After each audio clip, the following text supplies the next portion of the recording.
King World History Project, an interview with Lillard Miller. Interviewers Clarice Weaver, May the 29th, 1981.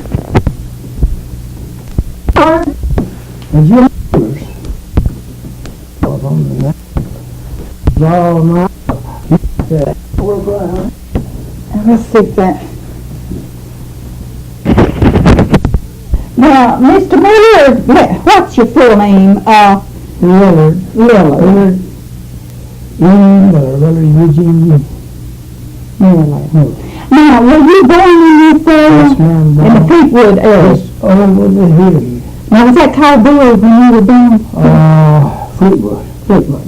Yeah, that's the old name now. Fleetwood was the old name of this area. And the post office was named Fleetwood. All the mail would come from Fleetwood, and so it's still holds on pretty good. Yeah, it wanted to be changed to Bull, but that name didn't last too long. Did they ever call it, did they ever change the post office to Bull? No, it always remained, as far as I know, remained Fleetwood. But they wanted to call a little town. And there was quite a few buildings in there at one time. And it burnt up. And so at Fleetwood? Is that? That's right. A lot of stores got burnt up.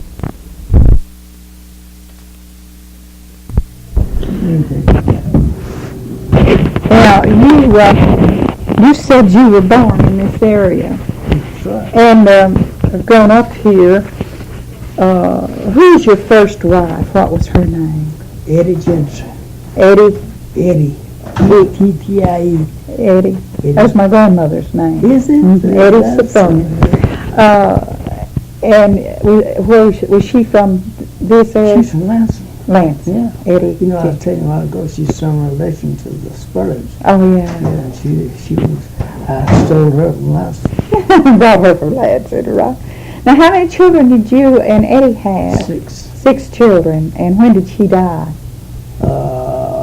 1938, September 1938. She died. And what's your last wife's name? Louise. Louise. Goins. What? Goins. Goins. Goins gone. Goins. And she was from where?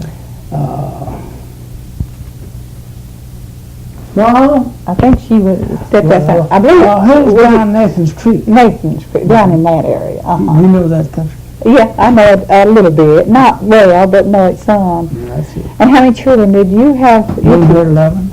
11. So 6 my first wife. you had 17 children. 17. How many boys and how many girls? 8 boys and 9 girls. 8 boys and 9 girls. Yes, ma'am. And are they scattered all over the country, or? Yes, I have one boy in Detroit, Michigan, and I have 2 girls in Detroit, Michigan. I have 2 girls in New York, and I have 1 girl in Cleveland, Ohio.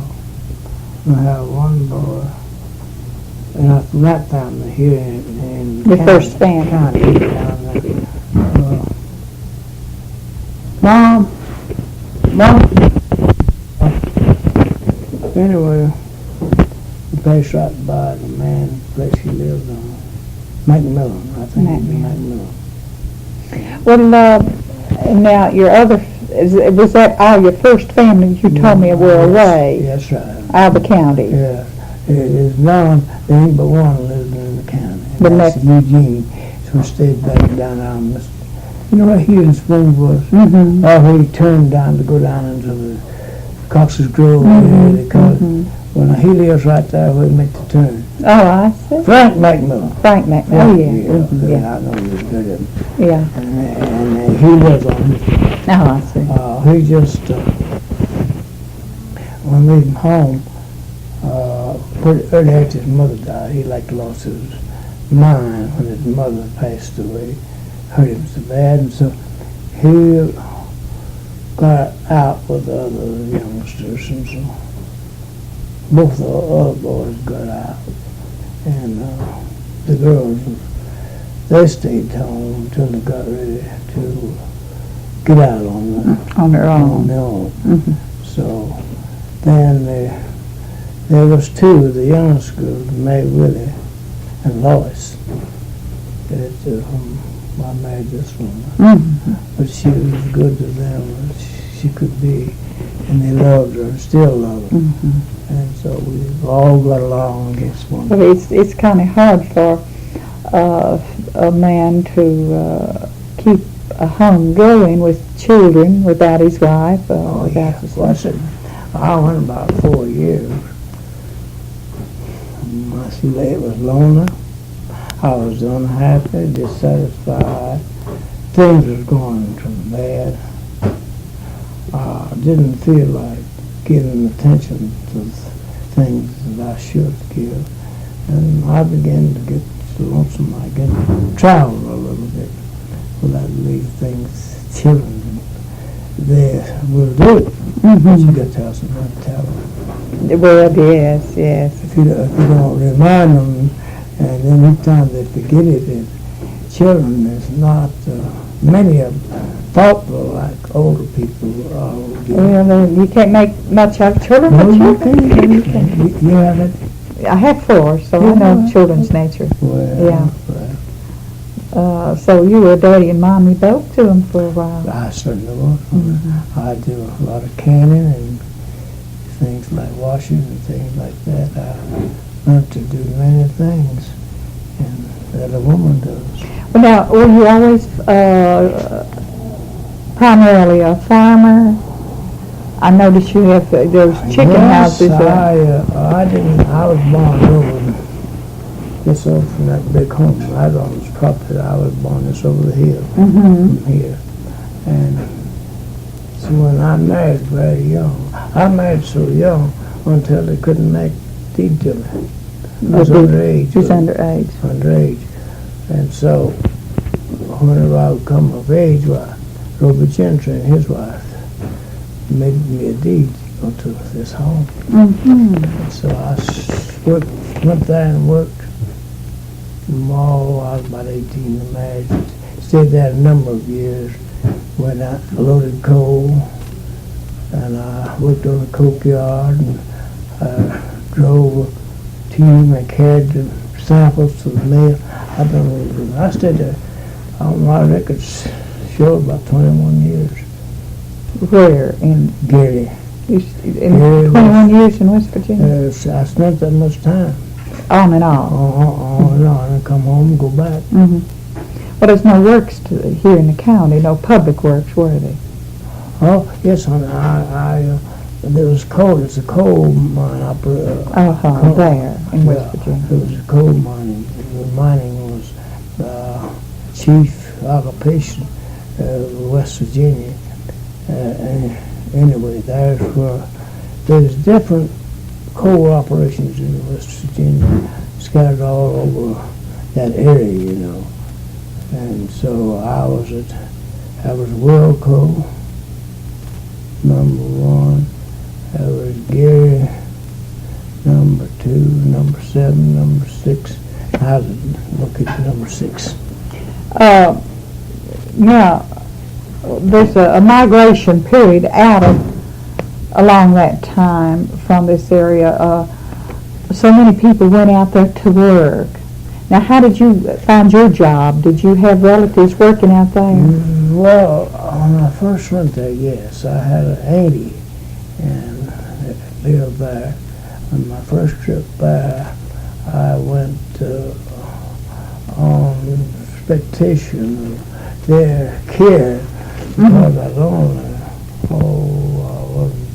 I wasn't 18. I went full married out there, worked there a while. No, on my first part of our life, we farmed.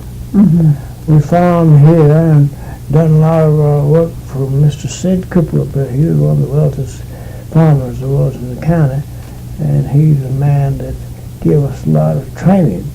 And I taken his words, and I was always a person to listen and what people talk. Mm-hmm. And I find now it was one of the best things I ever done.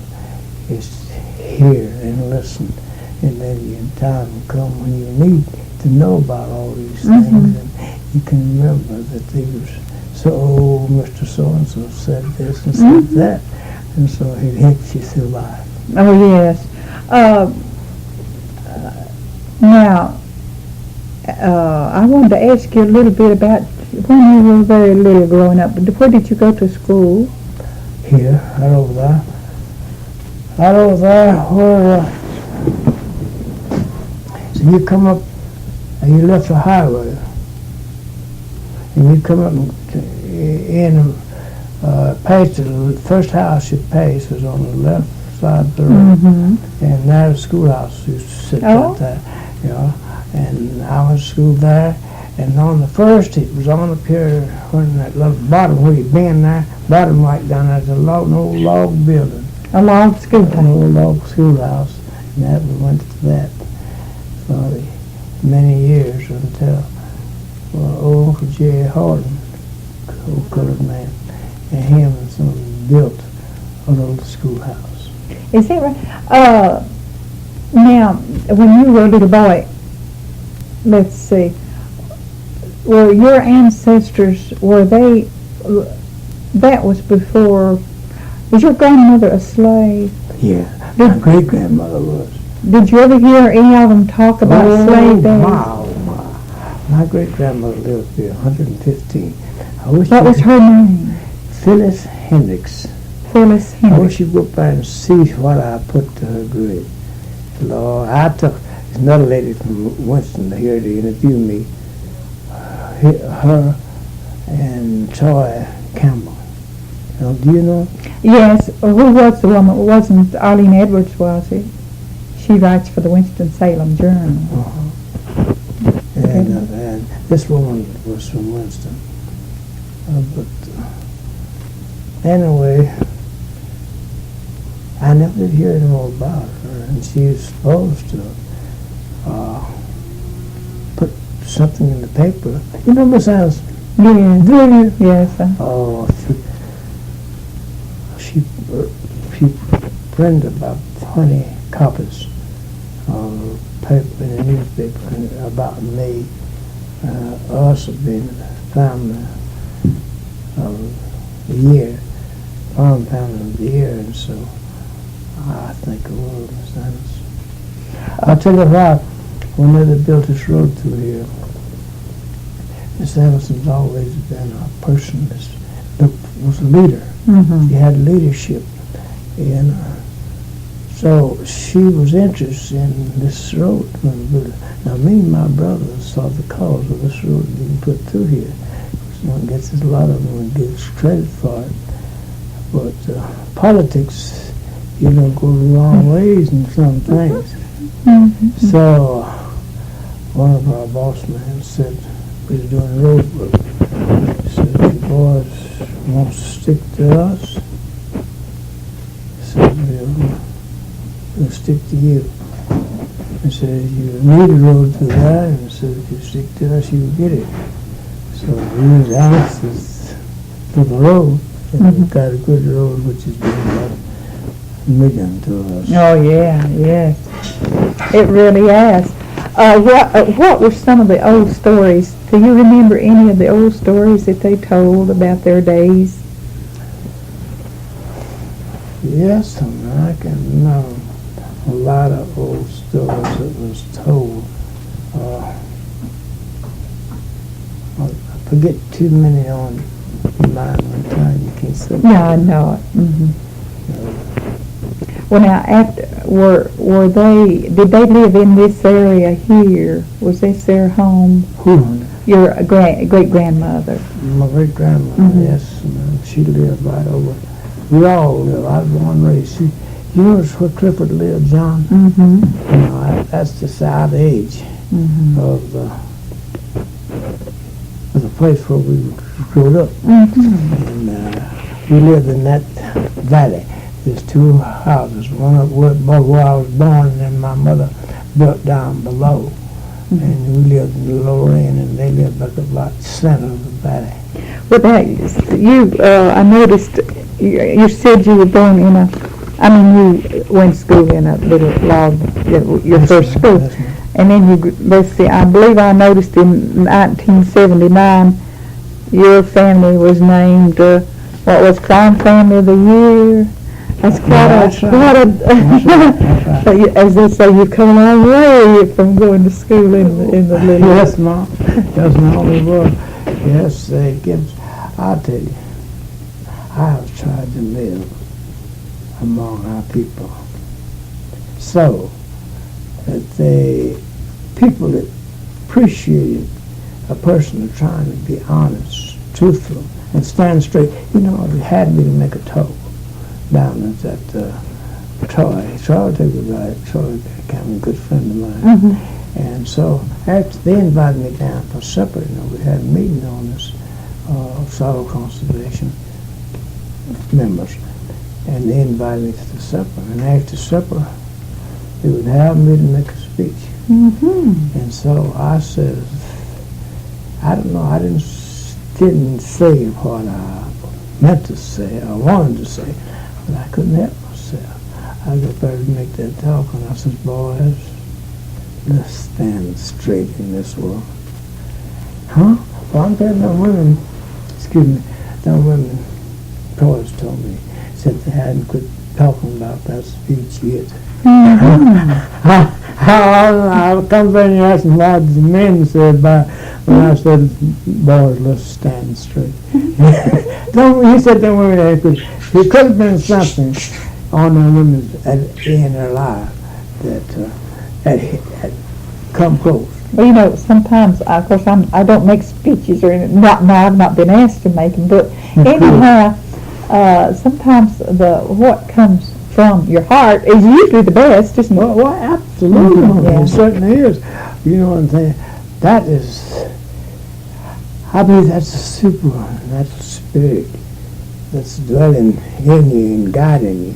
And when it comes from the heart, you see. Mm-hmm. And when we make things up ourselves and try to make do, Mm-hmm.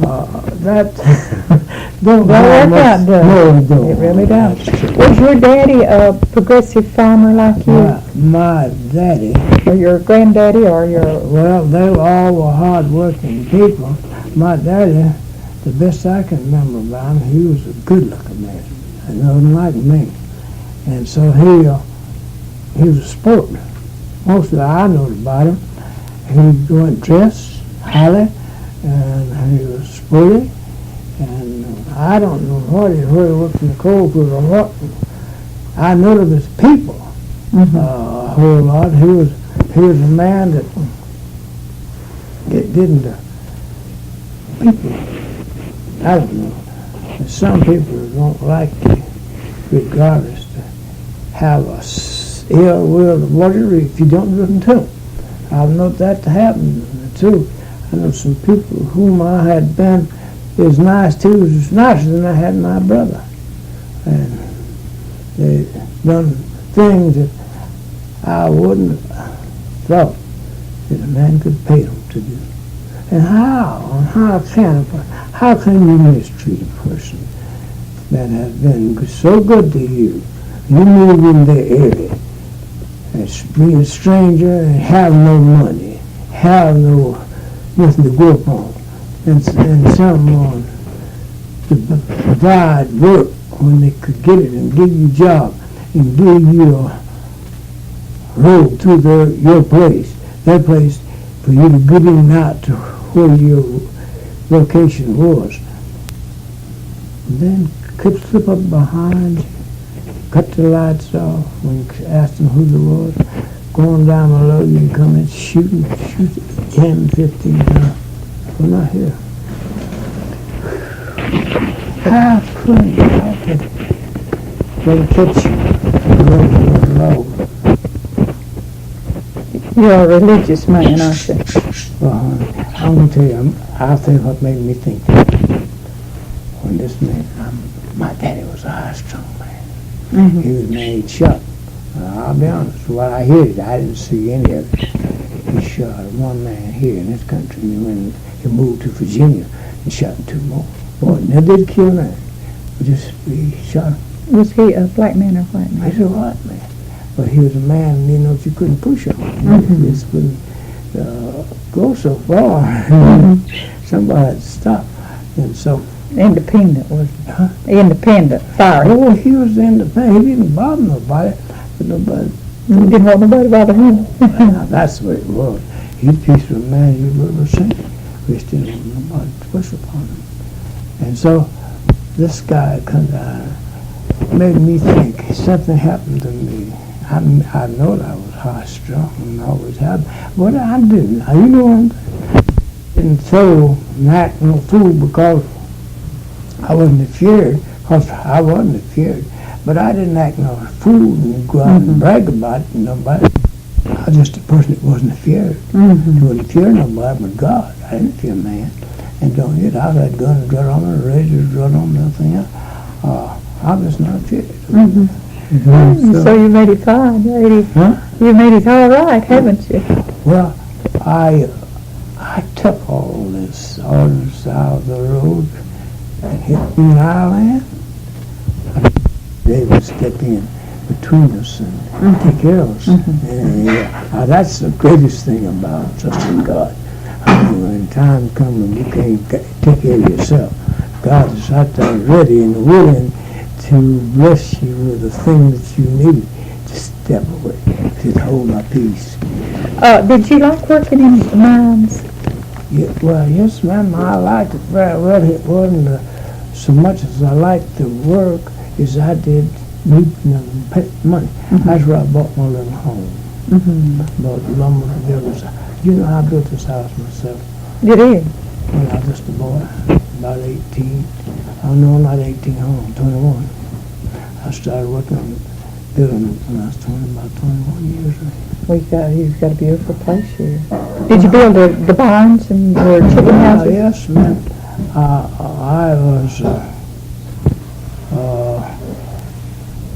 I built his all except 3 days work myself, everything. Everything on your farm? Everything in this house, no. I mean, in this building. And I'd had no experience whatever. But anyway, I had a guider. You sure did. And I didn't do too bad. And all your children, now you say you have 17. Now, and you said your children, all of them, they finished high school. Did your first 6, did they have a chance to go to high school? Well, they went to, so-called high school.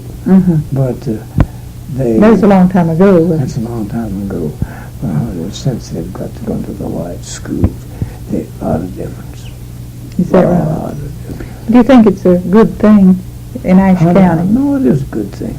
You see, my children now, they are out yonder in knowledge and education as the white children. Well, you see, we really didn't have any problems about integrating here, did we? Not a bit in the world. You see, our children didn't have the teachers. They didn't have the equipment. They didn't have a lot of things that they didn't have to learn from. And the knowledge, maybe the teachers didn't know it, you see. And now, since they all go together, and they all get the same opportunity, the same chance, why, yes, honey, it has made a world of difference. Well, and I thank God and thank the people that stood by and stood for such things as the equal rights. And God bless them, because I believe God in heaven is pleased with the person that stands for equal. Oh, yeah. Well, we didn't have enough population, really, in Ashe County to have a big school, did we? No, that's right. They didn't have a big school. No, they didn't. There wasn't enough. And so it would have been too costly to have prepared to take care of the colored separated. And so I guess they decided to put them together. And it'd be cheaper in the long run and give one the same opportunity. Yes. Well, I guess it should have been done a long time ago. Well, yes, I mean, in rural Ashe County. It should have been done, but you see, it took time. And so every time we rush a thing, we kill it. Yeah. And if we can wait, just like shooting at I'll say a rabbit or a deer, if you wait till you get aim, right kind of aim on that deer, and then pull the trigger. But if you shoot too quick, you might scare him and run off. Shoot too late, it's gone. Yeah, right. Oh, it makes a difference. Well, I don't, as far as I know, there was no problems with our integration here in the county. I mean, there was none that we know of. There might have been some in school, I don't know. But well, honey, you take it. My family going to school, there was no disagreements, confusion among the races. No, I never heard of none of that, and I think they all like one another and got along fine as far as that's concerned, since they've been going to. Now they might find in some cases where there might be some from south or some, as you know. I never think too much of them Ku Klux Klan. Well, let me ask you something. I don't think you mind answering this question. Do you relate more to our mountain men, our mountain customs, or to more of the problems that the colored have in the South? Well, you mean, do I? Now, if I don't understand you right. Well, now listen. You take, I guess, the South is crowded more with colored men. Get together more, and maybe has less association with each other, correspondence, maybe to do here. And I'll tell you, what was the cure for the whole thing? Love. Love will take care of it. It hides. Now I go to church, and I throw the arms around my neck. I said, women, men, girls, I said, Lord, we love you. Well, now here, that makes me feel good, because I've got love in my heart too. And so, if we love, God's spirit of love in your heart, you don't care about what color you are. Huh? No. You're happy in that, and you just love. And there's nothing like it. The word love is one of the greatest words in the whole world. Well, do you probably haven't experienced the problems that they have in the deep South by living in That's a right. rural mountain area here. That's right. So I think it would be different, wouldn't it?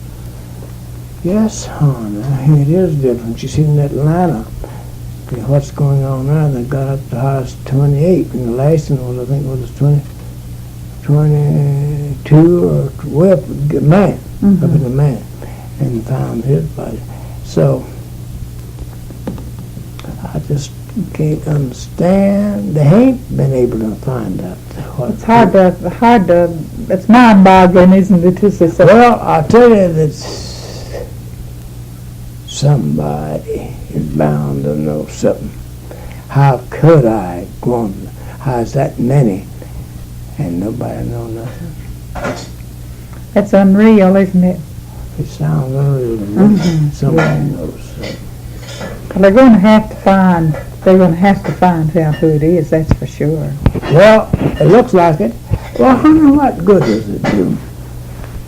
They'll never exist long enough to weaken the population so weak until he'll die out and finish away. No. And so they're just losing their time.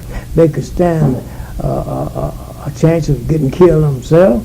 They could stand a chance of getting caught with the law, and which it won't profit them anything. They'll never be able to Snuff out their life, really. No, they won't. They might weaken some, hurt some hearts, but they'll never be able to totally destroy the population. No.